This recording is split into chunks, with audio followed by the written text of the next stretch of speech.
প্রিয় দর্শক বন্ধুরা, এই মুহূর্তের জন্য পিএসসির ফুড এসআই নিয়োগ 2023কে কেন্দ্র করে একটি সম্ভাব্য কাট অফ সংক্রান্ত চাঞ্চল্যকর তথ্য উঠে আসছে। প্রথমেই জানিয়ে রাখি, একেবারে আনঅফিসিয়াল সূত্রে এই খবরটি উঠে আসছে সামাজিক গণমাধ্যমের সূত্র ধরে। এখনও পর্যন্ত পিএসসির অফিসিয়াল ওয়েবসাইটে এই অফিসিয়াল আপডেট কিন্তু উঠে আসেনি। অবশ্যই কাট অফ সম্পর্কে সামাজিক গণমাধ্যমের সূত্র ধরে আনঅফিসিয়ালি একটি তথ্য আপডেট উঠে আসছে, যা সবটাই আপনাদের মাঝখানে প্রোভাইড করছি। বন্ধুরা, গুরুত্বপূর্ণ ভিডিওটিকে সম্পূর্ণ শেষ পর্যন্ত শুনে বোঝার চেষ্টা করবেন, ভিডিওটিকে শেষ পর্যন্ত দেখে নেবেন, কারণ আপনাদের জন্য অত্যন্ত আর্জেন্ট ও সিরিয়াস ম্যাটার নিয়ে এই গুরুত্বপূর্ণ ভিডিওটিকে তৈরি করতেই হচ্ছে। চলুন কথা না বাড়িয়ে মূল আলোচনায় প্রবেশ করি।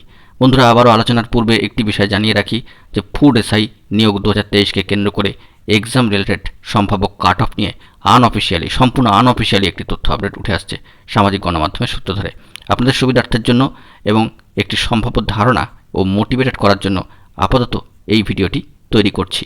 অবশ্যই আনঅফিসিয়াল সূত্র ধরে এই খবরটি উঠে আসছে, কারণ পিএসসি তরফ থেকে এখনও পর্যন্ত কাট অফ সংক্রান্ত বিষয় কোনো অফিসিয়ালি আপডেট কিন্তু উঠে আসেনি। চলুন আমরা মূল খবরে প্রবেশ করি। বন্ধুরা, বিপুল সংখ্যক পরীক্ষার্থীরা কিন্তু আবেদন করেছিলেন ফুড এসআই পরীক্ষার ক্ষেত্রে। তাই প্রথমবারের মতো এবার 2 দিনে মোট 6 দফায় খাদ্য দপ্তরের এসআই নিয়োগের পরীক্ষা কিন্তু হয়েছে।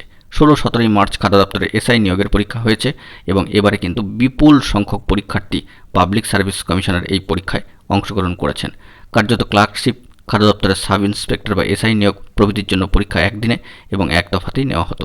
তবে বিপুল পরীক্ষার্থী অর্থাৎ বিপুল সংখ্যক পরীক্ষার্থীর চাপ থাকার জন্য এই প্রক্রিয়াকে সুষ্ঠুভাবে সম্পন্ন করার জন্য West Bengal public service commission এই ব্যবস্থার ক্ষেত্রে বেশ কিছু পরিবর্তন নিয়ে এসেছিলেন। অনেকেই জানতে চেয়েছেন যে এবারে ফুড এসআই পরীক্ষার ক্ষেত্রে কাট অফ মার্কস কত হতে পারে। সঠিকভাবে একটি কাট অফ মার্কস জানা থাকলে ফল প্রকাশের ক্ষেত্রে পরে মিলিয়ে দেখতেও কিন্তু তাদের ক্ষেত্রে সুবিধা হবে। একটা আনুমানিক সম্ভাব্য কাট অফস একবারে কিন্তু সামাজিক গণমাধ্যমের সূত্র ধরে আনঅফিসিয়ালি উঠে আসছে। আবারও জানিয়ে রাখি, সম্পূর্ণ আনঅফিসিয়ালিভাবে কিন্তু বন্ধুরা উঠে আসছে। আমরা সেই দিকে একটু চোখ রাখবার চেষ্টা করব। কমিশনের তরফে অফিসিয়ালভাবে কাট অফ মার্কস ঘোষণা করা হলে সম্পূর্ণ বিষয়টিকে তখনই আপনারা দেখে নিতে পারবেন। তবে চলতি বছরে ফুড এসআই নিয়োগ প্রক্রিয়ার ক্ষেত্রে কাট অফ মার্কস সম্ভাব্য আনঅফিসিয়ালি কীরকম হতে পারে তাই এখানে একটু ধারণা দেওয়ার চেষ্টা করছি এবং আপনাদেরকে মোটিভেটেড করার জন্যই সম্পূর্ণ বিষয়টিকে তুলে ধরছি। বন্ধুরা, একটি তুলনামূলক আলোচনার মধ্যে দিয়ে 2018 সালে কাট অফ মার্কস কেমন ছিল এবং চলতি বছরে ফুড এসআই পরীক্ষার ক্ষেত্রে সম্ভাব্য কাট অফ মার্কস কীরকম দাঁড়াতে পারে তা একেবারে এক্সপেক্টেড একটা কাট অফ আনঅফিসিয়ালি কিন্তু উঠে আসছে। 2018 সালে যে জেনারেল ক্যাটাগরি বা ইউআর ক্যাটাগরি তাদের ক্ষেত্রে 79.6671 কিন্তু ছিল। চলতি বছরে সেটা কিন্তু ইউআরদের ক্ষেত্রে, জেনারেলদের ক্ষেত্রে হয়ে যেতে পারে 82 থেকে 87। ওবিসি এর ক্ষেত্রে 2018 সালে কাট অফ ছিল কিন্তু 74.6673। সেক্ষেত্রে ওবিসি এ এই কাট অফ কিন্তু দাঁড়াতে পারে 77 থেকে 82।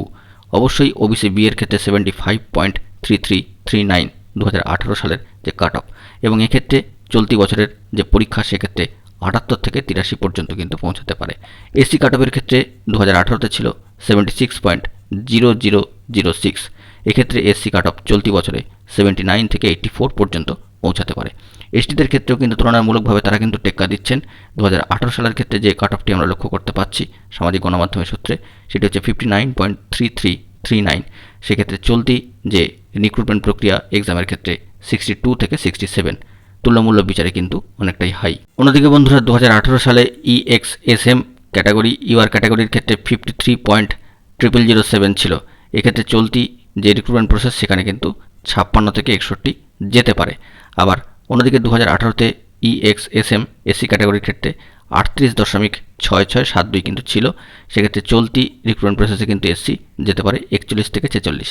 এবং সবশেষে উল্লেখ করা দরকার, এমএসপি জেনারেল ক্যাটাগরি বা ইউআর ক্যাটাগরির ক্ষেত্রে 58.6671 কিন্তু ছিল। সেক্ষেত্রে এমএসপি ইউআর চলতি রিক্রুটমেন্ট প্রসেসে কিন্তু চলে যেতে পারে 61 থেকে 66 পর্যন্ত। একেবারে আনঅফিসিয়ালভাবে এই কাট অফটি কিন্তু আপনাদের সামনে তুলে ধরলাম সামাজিক গণমাধ্যমের সূত্র ধরে যে বার্তাটি উঠে এসেছে। আবারও জানিয়ে রাখি, পিএসসির অফিসিয়াল ওয়েবসাইটে কিন্তু এখনও পর্যন্ত কাট অফ প্রকাশ করা হয়নি এবং অফিসিয়ালি কিন্তু কোনো বার্তা উঠে আসেনি। আনঅফিসিয়াল সূত্র ধরে সামাজিক গণমাধ্যমের হাত ধরে কিন্তু এই গুরুত্বপূর্ণ তথ্যাদি উঠে আসলো এবং আপনাদেরকে আপাতত একটা এক্সপেক্টেড কাট অফ এবং সেই সম্পর্কে সম্ভাব্য ধারণা দেওয়ার জন্য এই মোটিভেটেড ভিডিওটি ক্রিয়েট করা। অবশ্যই বন্ধুরা, ভিডিওটিকে লাইক, কমেন্ট ও শেয়ার করে আপনাদের বক্তব্য জানাবেন। আপনারা আপনাদের মতো করে বিভিন্ন ক্যাটাগরিতে কাস্টে কী ধরনের কাট অফ আসতে পারে তা কমেন্ট বক্সে কমেন্ট করে জানাবেন। বন্ধুরা, এখন এই পর্যন্তই। ধন্যবাদ।